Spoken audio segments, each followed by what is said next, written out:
Hi everyone, my name is Denise, and I'm working together with Johanna for our first assignment in the course Psychology of Advertising. And we just wanted to take a few minutes and talk to you. First, introduce ourselves. Hello, I'm Denise, and I'm a student here at Hunk, and I'm pursuing a PhD in Vaasa. Johanna and I are both going to just introduce ourselves quickly, and then we're going to recap our work processes during this time during the assignment. And then in the end of our presentation, we have a kind of a neat thing that we did together. We put together a fun movie. And at the end of the movie, you can see just a couple of captions of the takeaways that we had. So I'm going to talk for 2.5 minutes. So please forgive me if I'm rushing, feel like I'm rushing a little bit.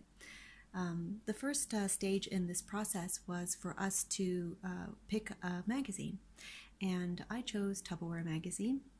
The reason why I chose Tupperware Magazine is because I'm always at a loss as to why I buy things from that magazine.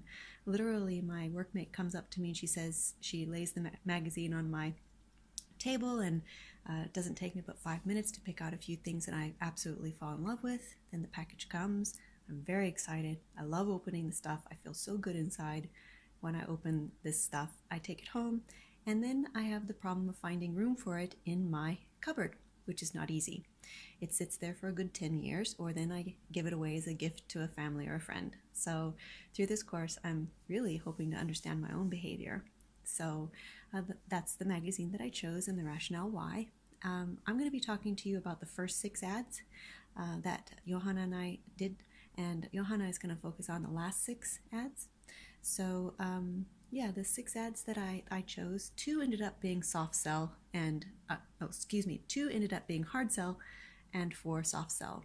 I was kind of surprised about that because I thought, Tupperware, it has to be all soft sell, but in my opinion it wasn't. And the other thing that I found really, really interesting about this experiment that we did, the reasons why they were soft sell differed greatly.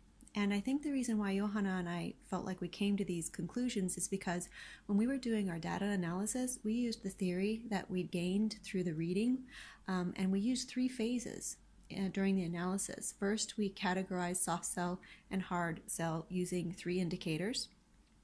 Then we each took all the ads and we both read them and looked at them, and we wrote some impressions down, words, descriptive words. And then the last thing that we did is once we were kind of sure where we wanted to put the soft sell or the hard sell, in which category, then we really dug deeper into that category. And we chose these descriptive sentences. We chose 3 descriptive sentences for soft sell and 3 for hard sell. And it was really interesting how these ads fit so clearly in these categories. And I'll give you a couple of examples.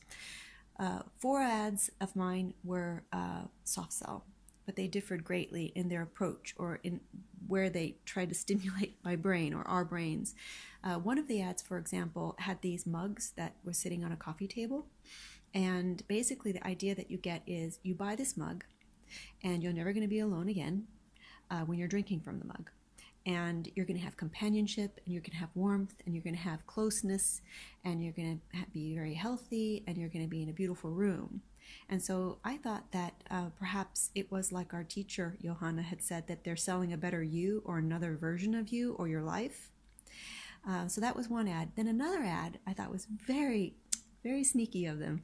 They had this lady come out with 2 chickens in this piping hot pan. The chickens, of course, were perfectly cooked and spiced, and you wouldn't think that a lady's going to eat 2 huge chickens herself. So they're kind of hinting that that you have people around you. So 2 things I thought. Number 1, either that lady thought that she would be the homemaker and be the one that provides the good smell and the comfort for the family and feeding, and she could be Susie Homemaker or Betty Crocker or whoever you, Martha Stewart or whoever is your your expert of choice for cooking and home life. Or then the other thing is I thought, what if they're trying to access our brain and help us to remember those home-cooked meals from our moms if we had that lifestyle? And what we wouldn't give to have that experience again. That you walk in the house, there's cooking on the stove, you're being nurtured, you're being taken care of, you're being fed. So I thought those were very interesting observations. Yeah, there's so much more that we could talk about, but we're going to limit this and try to keep within the time frame of 5 to 7 minutes. So I'm going to hand this over to now Johanna, and she's going to talk to you about her ads, and we hope that you enjoy our presentation. And I'll see you either online or then in person, but probably online. So thank you for listening, everyone.